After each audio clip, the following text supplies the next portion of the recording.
세종 이방원은 머리가 매우 좋은 사람이었어요. 저번에도 얘기했지만 이성계의 아들 중에 유일하게 과거제도에 합격했던 뛰어난 인재였거든요. 그래서 이 사람은 왕권 강화를 그냥 마구잡이로 하지 않아. 왕권 강화를 해서 일단 뭐가 필요할까 고민을 해보는 거죠. 생각해보니 왕권 강화를 위해 필요한 여러 가지 정책들을 내밀려면 역시 뭐니 뭐니 해도 돈이 필요하다라는 거야. 근데 얘들아, 이러한 왕이 쓸 돈들 다 어디서 나오는 거죠? 그쵸, 세금이죠. 그래서 이방원은 국가 재정을 확보하기 위한 이 조세를 정확하게 징수하기 위해서 새로운 제도를 하나 만들게 돼요. 교과서 사진 자료를 참고하시면 더 좋겠는데요. 바로 호패법이라는 제도가 되겠습니다. 교과서 피시면 교과서에 호패 그림 있죠, 여러분. 자, 호패법. 그러니까 일종의 신분증이라고 보시면 돼요. 그래서 오늘날 주민등록제도와 매우 비슷한 모습을 띠는 게 이 호패법인데, 일정 나이가 되면 반드시 호패를 착용하도록 인구조사 사업이라고 보시면 되겠어요. 그래서 사람들이 자기 이제 호패를 착용하려면 우리도 지금 그렇지만 관청을 찾아간단 말이에요. 관청에 찾아가서 내가 이 동네 사는 김아무개인데 나이는 몇 살이고 직업은 뭐고, 그래서 미주알 고주알 다 밝히게 된단 말이야. 그러면 이걸 통해서 이 사람의 성별, 뭐 신분, 직업 이런 식으로 이 인구조사가 완벽하게 이루어지게 되는 거고요. 동네에 사람이 몇 명 사는지, 특히 남성이 몇 명인지를 알 수 있기 때문에 이 동네에서는 군인으로 데리고 가야 될 애가 몇 명이구나. 이 중에 아직 나이가 어려서 혹은 나이가 너무 많아서 세금을 내지 않아도 될 사람은 몇 명이구나. 요런 것들이 아주 정확하게 파악이 된다라는 거야. 그래서 공정하고 정확한 조세 징수를 통해, 세금 징수를 통해 국가 재정을 강화하는 장치. 이게 호패법이란 제도가 됩니다. 그래서 실제로 당시가 이제 고려 말 직후 조선 건국 초기잖아. 심지어 직전에 왕자의 난이 터졌어요. 나라가 아직은 좀 혼란했던 시기란 말이야. 이런 혼란했던 시기에는 인구를 정확히 알고 있었을까 몰랐을까? 몰랐을 거라는 거야. 근데 이 이방원의 호패법을 통해서 정확한 인구수가 파악이 됐기 때문에 숨겨져 있던 사람들이 밝혀지게 되면서 이 사람들이 그동안 안 내던 세금을 다 갖다 바치게 되는 거죠. 덕분에 국가 재정이 상당히 풍족해지게 됐다는 거고요. 이방원은 이 작업을 통해 힘 중에 가장 중요한 힘, 군사력을 확보합니다. 특히 군사력 확보에서 이방원이 신경 썼던 사업, 사병혁파가 되겠는데요. 사병혁파, 말 그대로 개인 병사를 없앴다라는 거야. 실은 이 시기가 혼란한 시기다 보니까 주요 왕족이라든가 공신이라든가 좀 힘 있는 놈들이 나 경호원이에요 뭐 등등의 여러 가지 핑계를 대면서 사병을 데리고 있었거든요. 개인 병사가 있었던 거야. 이방원 본인도 이러한 개인 병사가 있었기 때문에 왕자의 난을 일으킬 수 있었다는 거지. 우리 앞에 드라마에서 봤잖아요, 그죠? 그 병사들이 다 사병이었거든요. 근데 개구리가 올챙이 척 생각 못한다고, 아니 어쩌면 올챙이 척을 생각했기 때문에 이방원은 이제 자기 이후로는 내가 왕인데 이런 반란이 또 일어나면 곤란하잖아, 그지? 그래서 모든 개인 병사를 혁파를 하게 되는 거고요. 오직 이 나라에서 군사력, 병사를 소유할 수 있는 건 단 하나, 국왕뿐이다. 임금뿐이다 라고 선언을 하게 돼요. 그래서 이 개인 병사들을 전부 국왕의 군대로 몰수를 하게 되거든. 덕분에 막강한 군사력을 지닌 이방원은 상당한 힘을 얻을 수밖에 없었다라는 거고요. 신하들 입장에선 자기가 말을 안 들으면 이방원이 때려 죽일 수도 있잖아. 너무 무서운 사람이잖아. 형제도 다 죽이고 왕이 된 사람인데 자기 못 죽일 게 뭐야. 그러면서 벌벌벌 떨면서 이제 이방원에게 철저하게 복종하게 됩니다. 그래서 이방원은 확실한 국왕 중심의 정치를 이룩할 수 있게 되고요.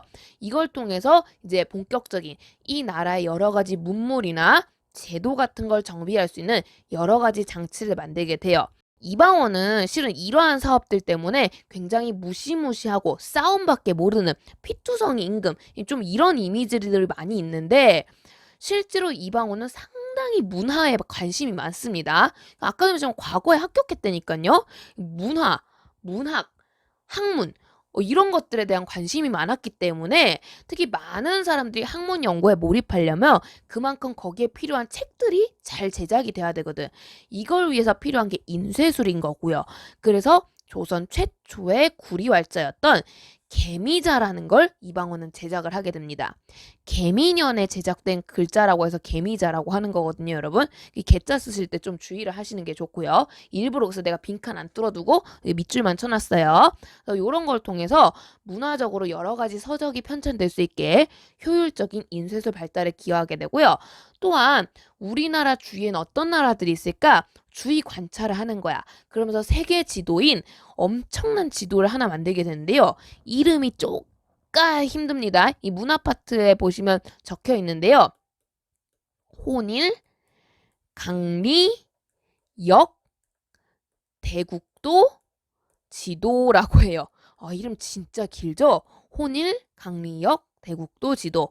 요러한 긴 이름의 세계 지도를 만들어요. 근데 이게 말이 세계 지도지, 실제 뭐 지금처럼 아프리카, 유럽 이런 게 다 그려진 건 아니고요. 이땐 그런 나라 있는지도 모르니까. 이 혼일, 강리역, 대국도 지도는 우리 주위에 위치한 세계, 즉 중국, 일본, 우리나라를 중심으로 그려진 지도인데 재밌는 게 오늘날하고 땅 크기가 달라. 그래서 중국이 엄청나게 크고 그 옆에 중국 한 절반 정도 되는 크기로 조선이 엄청 크고 일본 적당히 있고 그렇거든요. 그래서 지금하고는 상상도 할 수 없을 정도로 한반도의 크기를 엄청 크게 그려놨어요.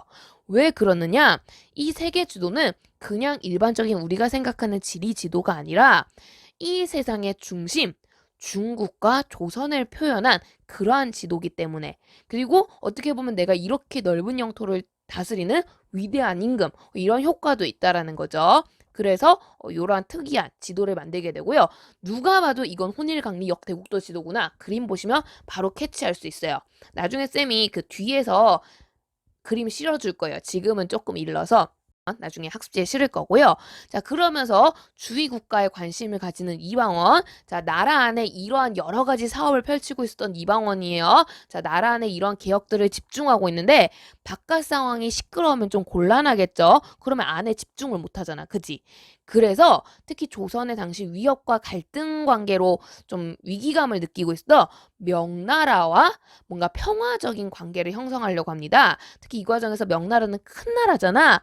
큰 나라니까 우리가 형님으로 모셔드릴게요 하면서 4대 관계, 큰 나라니까 내가 너를 섬겨줄 거라는 거야. 그러한 관계를 형성하면서 평화적이고 안정적인 외교 관계를 구축을 하게 되고요. 이랬기 때문에 이제 무난하게 안에 이런 작업들을 할 수 있었던 거예요. 근데 또 혹자는 그러면 얘기를 해요. 4대 관계, 아니 자존심도 없나? 고려 때만 해도 중국하고 피 터지게 싸우면서 우리의 독립성, 자주성을 지켰단 말이야. 굉장히 자존감 있었던 나라가 우리나라인데 조선 때부터 정말 비리비리하게 무릎 꿇고 재수없어. 이런 사람들도 있어요. 근데 이 4대 관계 뭘 모르는 소린 거죠. 지금 이 4대 관계 비록 우리가 무릎을 꿇긴 했습니다만 요걸 통해서 일단 1차적으로 우리는 평화라는 엄청난 아이템을 얻었다는 거야. 고려는 매번 피 터지게 싸우다 보니까 내가 역대급으로 외국의 침략이 많았던 그 시대라고 얘기를 한 적이 있었죠.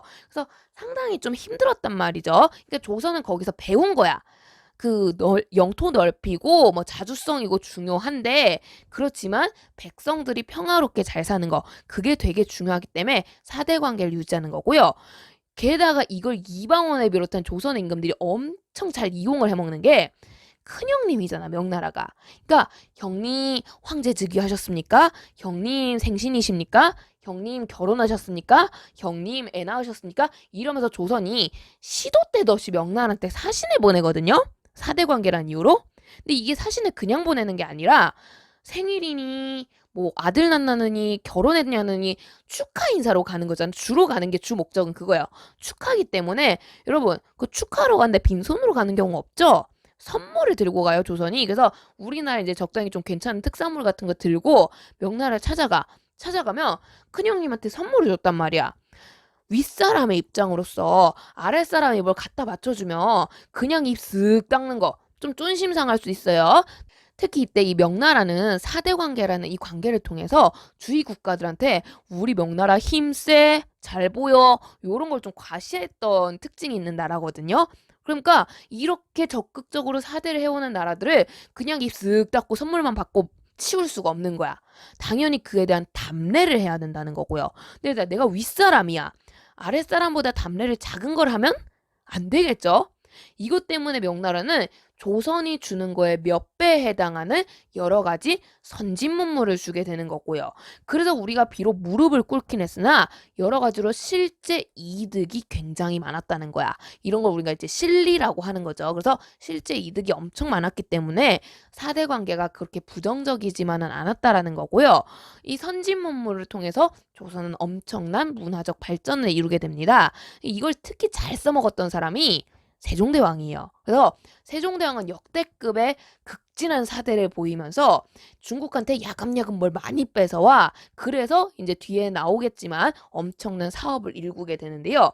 오죽 이게 이제 사신들이 얼마나 많이 찾아와서 명나라 답례가 얼마나 부담스러웠는지 나중에 가면 조선 고만와 명나라 황제가 그런 얘기까지 했다고 해요. 많은 업적을 쌓았던 태종이 되겠습니다. 내용 정리 잘 해주시면 좋겠고요.